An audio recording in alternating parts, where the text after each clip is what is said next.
3G. It's going away. In some cases, on some networks, it's already gone. And if "get off my lawn" is your battle cry, or you have an older car with OnStar, or you use emergency medical tech to keep tabs on mom and dad, there are some things you need to know. It isn't all doom and gloom like the news often reports. The sky is never falling with reviews.org. Stick around, because I'm going to tell you what you need to know and show you what to do.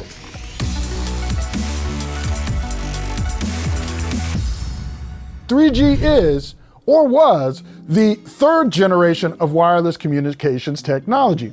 Then along came 4G, and now we're at 5G.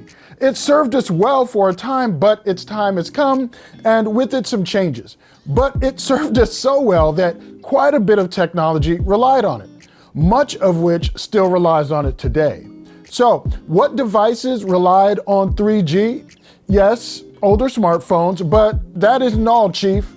Early model e-readers like Kindle devices, first gen, medical devices, vehicle SOS systems, some smartwatches, particularly those for children, some home security systems, and a few other home automation technologies.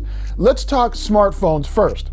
How do you know if your smartphone needs to be replaced? Well, I'm hoping your carrier already informed you via mail or when you log into your account, but in case they didn't, I'm gonna put links to full lists of carrier smartphones and which tech they use in the description below, but the short of it is this. Chances are that if you have an older flip phone, it may be 3G only. The phone's part of this equation is actually the easier one to manage because it's pretty obvious. You can look at your phone when it connects to the cellular network and not Wi-Fi and see if it has the 3G icon in the upper right-hand corner. If it does, then it's probably time to replace it. If you fancy your old school flip phones, no worries. Carriers have a lot of options to choose from these days.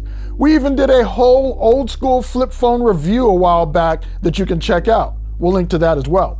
And if funds are tight, you may qualify for the FCC's Lifeline Support Program or one of their other programs. I'll leave a link to that in the description below as well. So, when is all of this happening? Well, AT&T already shut down on the 22nd of February. If you have an iPhone 5 or older, you're out of luck, but I have a whole list in the description of phones that work on AT&T. And if you're on T-Mobile, that date is March 31st. They inherited their 3G network in the merger with Sprint, so if you're a Sprint customer with a phone which works only on Sprint's old 3G CDMA network, you may be eligible for a new 5G handset upgrade at no cost with some of the special offers they have. Also, with T-Mobile, they're going to shut down their Sprint 4G LTE network as well this year. So if you have a handset on that network, you'll need to swap your Sprint SIM for a T-Mobile SIM. You can call your T-Mobile rep for more details on both and how to get it done. What about Big Red? If you're on Verizon, the network isn't shutting down until December 31st, but you can get a jump on switching over to a new device by checking their list in the description to see if your phone will no longer work after the 31st. Like I said, we've got you covered. Now, let's talk cars. Many cars have automatic crash notification and SOS functions which use the older 3G network. In some cars, that isn't a big deal because you can just update the modem in the car to one which connects with newer networks. But there are many cars in which that 3G module is a permanent fixture and they don't have to be really old cars. There are Nissans, Lexus, Infiniti, and Toyotas as new as the 2019 model years, which is really silly, which rely on 3G networks because it was cheaper to place those older modems in the cars than the newer modems. So even though there were car systems which were connected to newer networks available for those 2019 model years, those manufacturers decided to go the cheapo route, leaving you kind of in the lurch. The bad news is that as of this video, it appears that Nissan, Infiniti, Toyota, and Lexus aren't offering any upgrade path for those older models. OnStar, it's safe to slow it down. But what about services like OnStar? Well, OnStar specifically is offering over-the-air updates to fix the issue.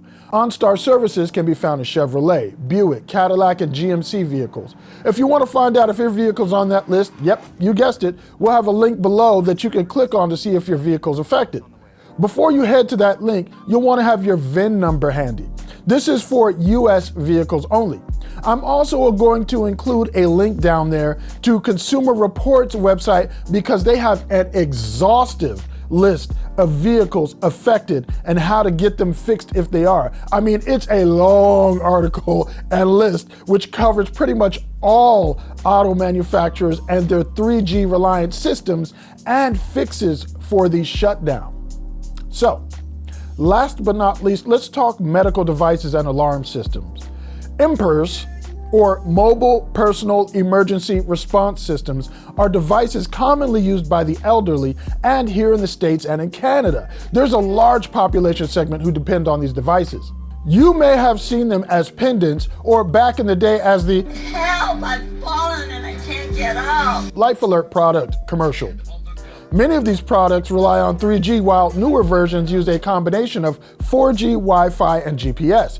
But due to their larger 4G chipsets, they may be larger devices. Something you should know. If you're elderly Meemaw or Pawpaw, in my house we call them Baba, which is a Swahili, it's a Swahili word for father or elder. If one of those people rocks one of these, you're gonna wanna check their service and make sure they and you are ready for the sunset of 3G. You'll wanna make sure their pendant or whichever device they're using is currently not using 3G, and look at the newer options for devices with 4G technology. Again, you may benefit because the newer devices also have greater features, but on the downside, if your income is tight, the newer devices also may cost more money. And last but not least, home alarm systems. Though quite a few of the newer devices use 4G or even Wi-Fi primarily, there are many which may use Wi-Fi with 3G as a failsafe or fallback system if Wi-Fi goes down. Some alarm systems rely solely on 3G for their connectivity. These would be monitored systems like those offered by large companies like at&t. And while companies like at&t have generally been good about telling customers when it's time to switch, you may still need to take action. Soon, major cellular carriers will be upgrading their network technology.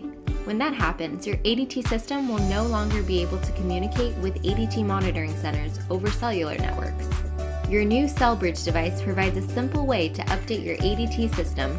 You'll want to contact your monitored home alarm system provider and ask about your tech, and if you need to have them send out a module, which will upgrade your system, or a technician to do any work. Companies like at&t actually have this info on their websites, so you can easily find out what you need to know to keep you and your property safe. Hey, I'm Tshaka Armstrong. If I haven't answered any of your questions about the 3G shutdown that you need to know, please go ahead and leave those in the comments below. I'll get to them. We don't take it lightly that you spent your time here watching with us. I'll catch you on the next video.